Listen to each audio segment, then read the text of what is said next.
ఇవన్నీ కూడా డైవర్ట్ చేసినారు, ఉమ్, దాంట్లో రికార్డులలో రాలేదు, ఇంత రహస్యం చేసినారు అనేటువంటిది కాంగ్రెస్ అన్ని పార్టీలు చెప్పినటువంటిది. సరే, వాళ్ళ అధికారంలో ఉన్నారు కాబట్టి దానికి సంబంధించినటువంటి చరిత్ర ఏంటనేది కూడా ఇవాళ చెప్పకుండానే ఇది ఉమ్. జరుగుతున్నట్టుంది. చెప్పాలి కదా రైట్ మరి, రైట్ నిజంగా ఎవరెవరికి జరిగినాయి, హైదరాబాద్ చుట్టూ ఉన్న విలువైన భూములు ఎవరి ఖాతాలోకి వెళ్ళి చెప్పవలసిన అవసరం ఉందని చెప్పి నేను భావిస్తున్నాను. రైట్ ఒకటి. రైట్ ఉమ్, నెంబర్ 2, అది చెప్పకపోతే ఏమవుతుంది, అన్ని కాళేశ్వరం లాగానే విద్యుత్ సంస్థల మీద జరిగినట్టుగానే, లెగచర్ల మీద జరిగినట్టుగానే అన్నిటి మీద ఆరోపణలు మాత్రమే మిగిలిపోయినాయి. కాంగ్రెస్ యాక్షన్లో మాత్రం ఇంతవరకు ఒక్కటి కూడా జరగలేదు కాబట్టి ఈ అనుమానాలు సహజంగా వచ్చాయి. మరి వీళ్ళు దాంట్లో ఏమైనా వెతుకుంటున్నారా మనకు తెలియదు, ఎవరు కాంగ్రెస్ నాయకులు దాంట్లో ఏం జరుగుతుంది అనేటువంటిది ఒకటి.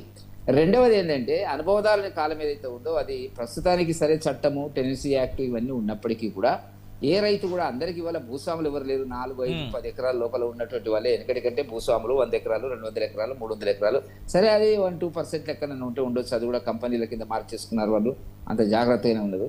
మరి అనుభవదారుని కాలం వల్ల అనేక సమస్యలు వస్తాయి అనేటువంటిది కొత్త విషయం.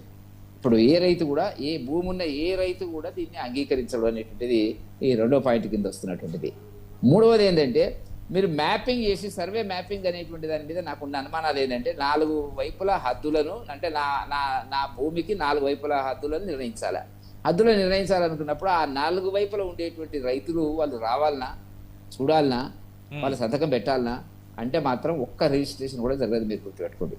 రైట్ మీరు మ్యాపింగ్ చేసి మన సర్వేలు గీసిస్తే ఆ రైతు అంటాడు, నేనెందుకు ఒప్పుకుంటానంటాడు ఉమ్, ఆటోమేటిక్గా. ఇప్పటి వరకు ఈ సమస్య లేదు.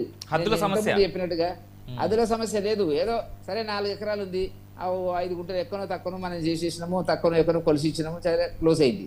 కానీ అసలు మనం మామూలుగా సర్వే, నాకున్న ప్రాక్టికల్ ఎక్స్పీరియన్స్, మా ల్యాండ్ గురించి మేము సర్వే చేయాలా అని పక్క వాళ్ళకి నోటీసులు రెవెన్యూ వాళ్ళు ఇచ్చినప్పటికీ, తహసీల్దార్ ఇచ్చినప్పటికీ కూడా రారండి వాళ్ళు. ఇప్పుడు వచ్చి సంతకం పెడతారా? పెట్టాడు. ఏం పెట్టాడు, ఎందుకోసమో ఎందుకో నాకు అర్థం కాదంటాడు. రైట్ కాబట్టి ఈ సమస్యలు మరి ఏందో అనేది చూడాలా. సమస్యలు చూద్దాం సార్. అంటే కాంగ్రెస్ ఏ విధంగా వీటికి సమస్యలకి పరిష్కారాలు వెతుకుతుంది అనేటువంటి చాలా పెద్ద ప్రశ్న. రెండవది, ఇప్పుడు నా ల్యాండ్ నేను ఎవరికో ఇస్తానండి, ఇంతకాలం ఎవరికో ఇస్తున్నాను, ఇప్పుడు ఇవ్వనిగా నేను ఇవ్వకపోవడం వల్ల 2 సమస్యలు వస్తాయి. ఒకటి, ఆ కౌలుదారుడు చేసుకునేటువంటి వచ్చేటువంటి ఆదాయం పోతుంది, అతని బ్రతుకు సమస్య అవుతుంది.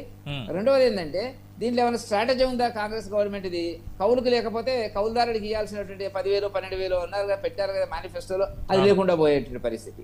కాబట్టి కొన్ని సమస్యలు, కొత్త సమస్యలు వస్తాయి.